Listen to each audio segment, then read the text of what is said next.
আচ্ছা, এখন আমরা গ্রিন হাউস গ্যাস জিনিসটা কি এটা নিয়ে একটু পড়াশোনা করার ট্রাই করি চলো। সবার প্রথমে গ্রিন হাউস গ্যাস এরা কারা? এরা হচ্ছে এমন ধরনের গ্যাস যারা শক্তি শোষণ করে রাখতে পারে, শক্তি শোষণ করে রাখে। এবং কোন ধরনের শক্তিকে সে শোষণ করে? একদম সোজা কথা, সে তাপ শক্তিকে শোষণ করে। কোন শক্তি? তাপ শক্তিকে শোষণ করে। মনে রেখো, আমরা যে শীত প্রধান অঞ্চলগুলা দেখি, শীত প্রধান অঞ্চল, সেখানে টেম্পারেচার কিন্তু অনেক অনেক অনেক কম থাকে। শীত প্রধান অঞ্চলে তাপমাত্রা কেমন হয়? তাপমাত্রা হয় কম। টেম্পারেচার কেমন হয়? কম হয়।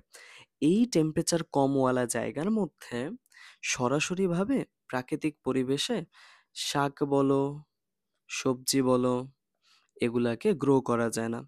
শাকসবজি গ্রো করা সম্ভব না। শাকসবজি গ্রো করা সম্ভব না।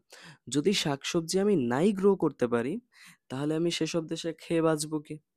এই জন্য ব্যবহার করা হয় গ্রিন হাউস। তো এখানে তোমরা একটা গ্রিন হাউসের ছবি দেখতেছো। গ্রিন হাউসটা কি করে? একটু বোঝাই তোমাদেরকে। এই যে গ্রিন হাউসটা, এটার মধ্যে কি করা হয়?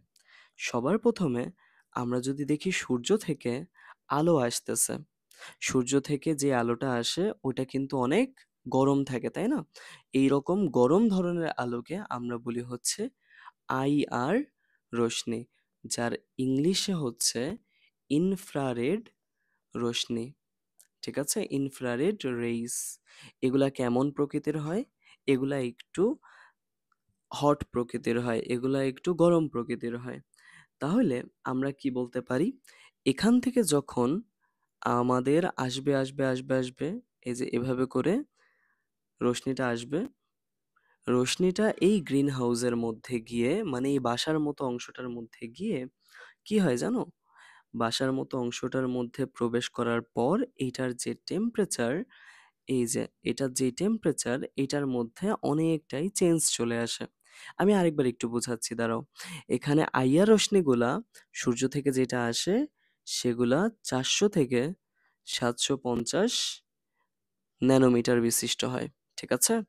400 থেকে 750 ন্যানোমিটার বিশিষ্ট হয়।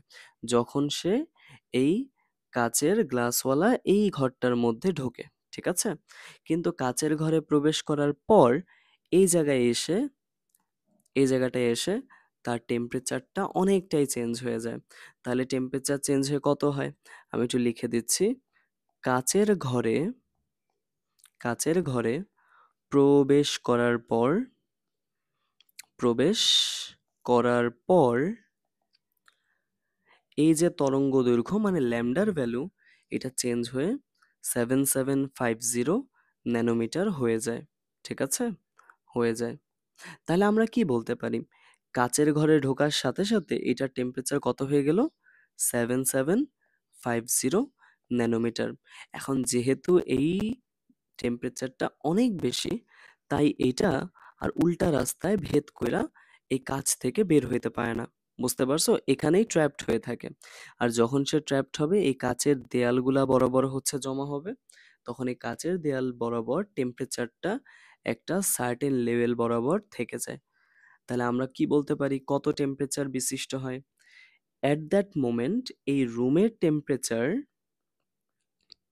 এই রুমের টেম্পারেচার, যেহেতু তাপটা বের হতে পারছে না, তাই এখানে থেকে যাবে। তাই এখানে রুমের টেম্পারেচার অনেকটাই বেড়ে যায়। এবং বেড়ে কত হয় জানো? বেড়ে প্রায় 28 ডিগ্রি সেলসিয়াস থেকে 30 ডিগ্রি সেলসিয়াসের মাঝখানে থাকতে পারে।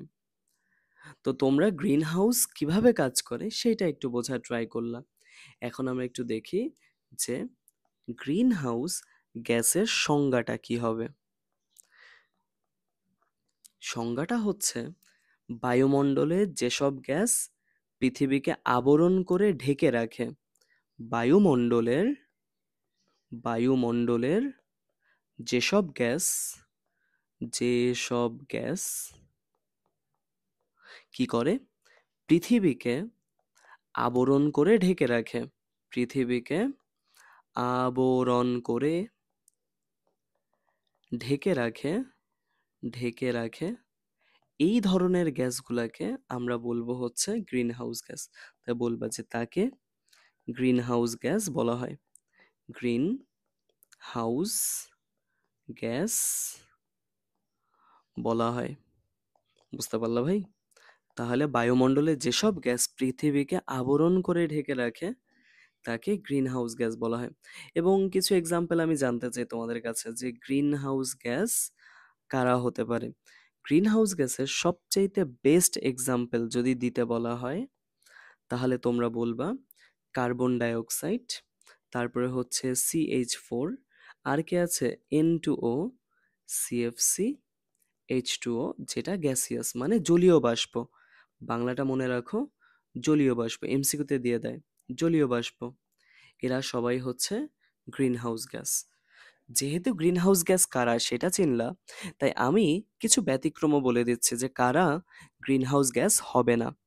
তাহলে লেখো যে গ্রিন হাউস গ্যাস নয়, গ্রিন হাউস গ্যাস নয়।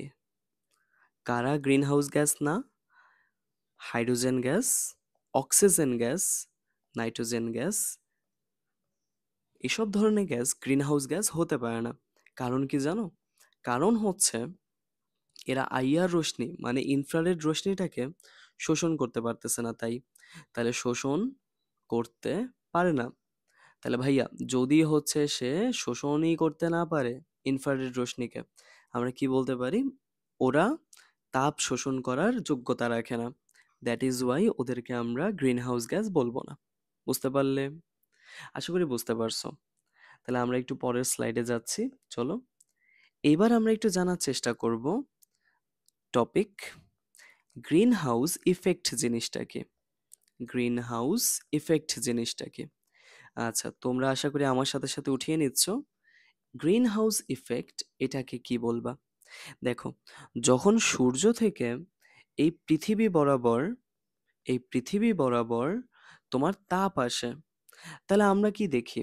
আমরা দেখি যে সূর্যের তাপটা কোথায় আসতেছে? পৃথিবীতে আসতেছে। ধরো এইটা পৃথিবী এবং সূর্যের তাপটা কোথায় আসতেছে? পৃথিবীতে আসতেছে। পৃথিবীতে যখনই সূর্যের তাপটা আসে, এইখানে বাইরে দিয়ে একটা লেয়ারের মতো তৈরি হয়ে আছে, বুঝছো? বাইরে দিয়ে কি তৈরি হয়ে আছে? একটা লেয়ারের মতো তৈরি হয়ে আছে। এবং এটা কিসের লেয়ার? এইটাই বেসিক্যালি আমাদের গ্রিন হাউসের লেয়ার। তাহলে এটা কিসের লেয়ার? গ্রিন হাউস গ্যাসের লেয়ার। এতে সুবিধাটা কি হবে? যদি তাপটা এখানে না আসতো, তাপটা যদি আসে, এই যে দেখো, সরি, সূর্য থেকে যদি তাপটা আসে, তাহলে এই তাপটার মান তো অনেক বেশি, অনেক বেশি বেশি তাপ আসতেছে, তাই না? তাহলে আলটিমেটলি যদি গ্রিন হাউস গ্যাসের আবরণ না থাকতো, গ্রিন হাউস গ্যাসের আবরণ আছে বলে পৃথিবীর নর্মাল টেম্পারেচার কত হয়? নর্মাল টেম্পারেচার -18 ডিগ্রি সেলসিয়াস হয়। বুঝতে পারলা? কত? সরি সরি সরি, পৃথিবীর নর্মাল টেম্পারেচার হচ্ছে +15 ডিগ্রি সেলসিয়াস হয়। একটু উল্টা বলে ফেলছি। তাহলে আবরণ আছে বলে এটা 15 ডিগ্রি সেলসিয়াস হয়। বাট যদি এখানে গ্রিন হাউস গ্যাসের আবরণ বা লেয়ারটা না থাকতো, না থাকলে এই টেম্পারেচারটা অনেকটাই কম আসতো, -18 ডিগ্রি সেলসিয়াসের মতো চলে আসতো। তাই বুঝতেছো, গ্রিন হাউস ইফেক্ট আছে বলেই আমাদের পৃথিবী একটু গরম বোঝায় এবং আমরা নর্মালি এই টেম্পারেচারটা ফিল করতে পারতেছি। আই গেস তোমাদের এইটুকু ক্লিয়ার হইলো। তাহলে গ্রিন হাউস ইফেক্ট এই কনসেপ্টটাও তোমাদের শেষ। এবার আমরা আরেকটা টপিক পড়ব এখান থেকে। টপিকের নামটা লেখো, এই পৃথিবীতে যত গ্রিন হাউস গ্যাস আছে কারা সবচাইতে বেশি আমাদের গ্রিন হাউস ইফেক্টের জন্য দায়ী, কারা একটু কম দায়ী। তাহলে লেখো সোর্স বা উৎস। সোর্স বা উৎস কিসের? গ্রিন হাউস গ্যাসের। তাহলে গ্রিন হাউস গ্যাস এলিমেন্টের উৎস কি? আচ্ছা, গ্রিন হাউস গ্যাসের জন্য সবচেয়ে বেশি যেই কেমিক্যালটা দায়ী তার নাম হচ্ছে কার্বন ডাইঅক্সাইড। এটা কত পার্সেন্ট দায়ী জানো তোমরা? এটা অ্যাবাউট 50% দায়ী। এরপর পাওয়া যায় মিথেন গ্যাস। মিথেন গ্যাসও ভালোই দায়ী, বলা যেতে পারে সে হচ্ছে 19%-এর মতো ভূমিকা রাখে গ্রিন হাউসে। এছাড়াও আমরা পাচ্ছি সিএফসি, যাকে বলা হয় ক্লোরোফ্লোরোকার্বন। ইনি ভূমিকা রাখেন 16%। অতঃপর ওজোন লেয়ার, ওজোন গ্যাস, ইনি ভূমিকা রাখেন প্রায় 8%।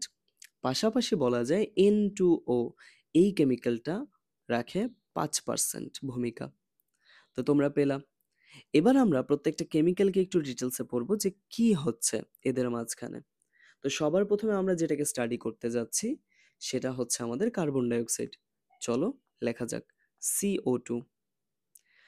কার্বন ডাইঅক্সাইডকে তাই মেইন কেমিক্যাল বলা হয়, মেইন দায়ী কেমিক্যাল বলা হয় গ্রিন হাউস গ্যাসের, যেহেতু এনার কাছে প্রায় 50% ভূমিকা ইনি রাখেন গ্রিন হাউস ইফেক্টটা দেখাইতে।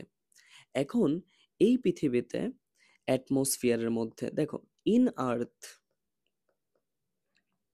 আমরা বলতে পারি অ্যাবাউট 0.04%-এর মতো কার্বন ডাইঅক্সাইড আছে।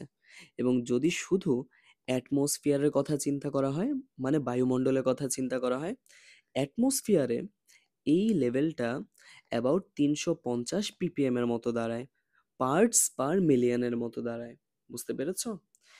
এইবার যদি এইখানে আমরা আগামী 100 বছরের কথা চিন্তা করি, তার মানে নেক্সট 100 ইয়ার্স যদি অ্যাজ ইট ইজ চলতে দেওয়া হয়, তাহলে নেক্সট 100 ইয়ার্সের মধ্যে এই যে কার্বন ডাইঅক্সাইডের লেভেলটা এখন যেই পরিমাণ আছে, এটা ডাবল হয়ে যাবে। Carbon dioxide level will double, বেড়ে যাবে, ডাবল হয়ে যাবে। এবং এই পৃথিবীর যে অ্যাভারেজ টেম্পারেচার আমরা বলি, ঠিক আছে, কি বলি? Average temperature. অ্যাভারেজ টেম্পারেচারটা তোমার 3.8 ডিগ্রি সেলসিয়াসের মতো বেশি বেড়ে যাবে। বুঝতে পারলাম? তাহলে এটা তোমাদের একটা এমসিকিউর কোশ্চেন হইতে পারে, তো তোমরা একটু শিখে রাখতে পারো। আবার এখানে কত গুণ হয়ে যাবে সেটাও আসতে পারে পরীক্ষায়, তাহলে এই দুইটা ইনফরমেশন তোমরা শিখে রাখতে পারো। ঠিক আছে, তাহলে কার্বন ডাইঅক্সাইড খুবই খুবই খুবই ক্ষতিকর, এখান থেকে বোঝা যাচ্ছে। এরপর আমরা আরেকজনকে দেখব, যার নাম হচ্ছে মিথেন গ্যাস। তোমরা খেয়াল করেছো হয়তো যে মিথেন গ্যাস কতটুকু পরিমাণ পাওয়া যায়। মিথেন গ্যাসকে পাওয়া যায় এখানে 19%, তাই না ভাইয়া? 19% পাওয়া যায়। কিন্তু এটার একটা মজা আছে, কার্বন ডাইঅক্সাইডের তুলনায় এটা 25 গুণ বেশি তাপ ধরে রাখতে পারে। তাহলে 25 ইন্টু কার্বন ডাইঅক্সাইডের তাপ ধারণ ক্ষমতা, তাপ ধারণ ক্ষমতা। তাহলে কার্বন ডাইঅক্সাইড যে পরিমাণ তাপ ধারণ করতে পারে, তার চাইতে 25 গুণ বেশি কে পারে ভাইয়া? পারে হচ্ছে CH4 গ্যাসটা। বুঝতে পেরেছ? তাহলে এই জায়গার মধ্যে আমরা এটাকে কত ppm দেখি? এটাকে আমরা 1.7 ppm দেখি। পেলা? তাহলে বায়ুমণ্ডলে 1.7 ppm এর মতো আছে। আচ্ছা, এরপরে আমরা যেই কেমিক্যালটা দেখব সে হচ্ছে সিএফসি। তাহলে ফুল ফর্মটা লিখি, সিএফসি। এর ফুল ফর্ম হচ্ছে chloro chloro fluoro chlorofluoro carbon. তাহলে যৌগটার নাম হচ্ছে ক্লোরোফ্লোরোকার্বন। এবং ক্লোরোফ্লোরোকার্বন এটা কোথায় পাওয়া যায়? এটা পাওয়া যায় এসিতে, তারপরে হচ্ছে রেফ্রিজারেটরে, রেফ্রিজারেটরে আর কোথায় আছে? ফ্রিজের মধ্যে পেতে পারো। বুঝতে পেরেছো? তুমি ফোম ইন্ডাস্ট্রি, যারা ফোম তৈরি করে, ফোম ইন্ডাস্ট্রির মধ্যে এটাকে দেখতে পারো। তারপরে যারা যারা খাবার সংরক্ষণ করে, ফুড স্টোরেজ, মানে কোল্ড স্টোরেজের যেসব বিষয়পাতি আসবে, সব জায়গায় সিএফসির কথাটা আমরা উল্লেখ করব। ঠিক আছে? আচ্ছা, এখান থেকে একটু জেনে রাখো, একটু আগে আমরা যেমন পেয়েছিলাম মিথেনের তাপ দহন ক্ষমতা হচ্ছে কত ছিল? 25 গুণ ছিল, তাই না, কার্বন ডাইঅক্সাইডের চাইতে। এই রেঞ্জটা সিএফসির জন্য আরেকটু বেড়ে যায়। এই রেঞ্জটা সিএফসির জন্য আরেকটু বেড়ে যায়। কত পার্সেন্ট বাড়ে জানো ভাইয়া? একটু দেখায় দিই তোমাদেরকে। ওকে, তো কত পার্সেন্ট বাড়ে? এইটা অ্যাবাউট হচ্ছে তোমার, একটু মুছি আগে, এইটা অ্যাবাউট হচ্ছে তোমার 15,000 থেকে 20,000 গুণ বেশি হয়। বুঝতে পারলা? তাহলে সিএফসি এর তাপ ধারণ ক্ষমতা কার্বন ডাইঅক্সাইডের চাইতে ১৫ থেকে ২০,০০০ গুণ বেশি। ১৫ থেকে কি? ২০,০০০ গুণ বেশি। বুঝতে পারলা? ১৫ থেকে ২০,০০০ গুণ বেশি। আমরা পরের কনসেপ্টে যাচ্ছি। এখানে আমরা হয়তো আরো একটা কেমিক্যাল দেখেছিলাম, ওজোন গ্যাস, তাই না? ওজোন গ্যাসের ভূমিকা হচ্ছে ৮%। তাহলে সে কত পার্সেন্ট ভূমিকা রাখে? শুধুমাত্র ৮% ভূমিকা রাখে। এবং এখানে বলা যেতে পারে আ এনার তাপ ধারণ ক্ষমতা হচ্ছে ১০ গুণ হবে কার্বন ডাইঅক্সাইডের তাপ ধারণ ক্ষমতার। তাহলে কার্বন ডাইঅক্সাইডের তাপ ধারণ ক্ষমতার তাপ ধারণ ক্ষমতার কত গুণ ভাইয়া? এটা হচ্ছে অ্যাবাউট ১০ গুণ হবে।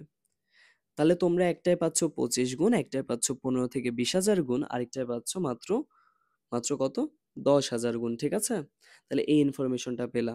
এবং আরেকটা কেমিক্যাল নিয়ে আমরা একটু আগে অনেক ডিটেইলসে বলছি, N2O, এনার ভূমিকা হচ্ছে মাত্র ৫%, ঠিক আছে? গ্রিনহাউস গ্যাস থেকে তোমার এই কয়টা জিনিস জানলেই হচ্ছে মোটামুটি। আরো কিছু সিকিউ সলভ করা যায়, পরবর্তীতে তোমাদেরকে সেটা দেখানো হবে। ধন্যবাদ সবাইকে।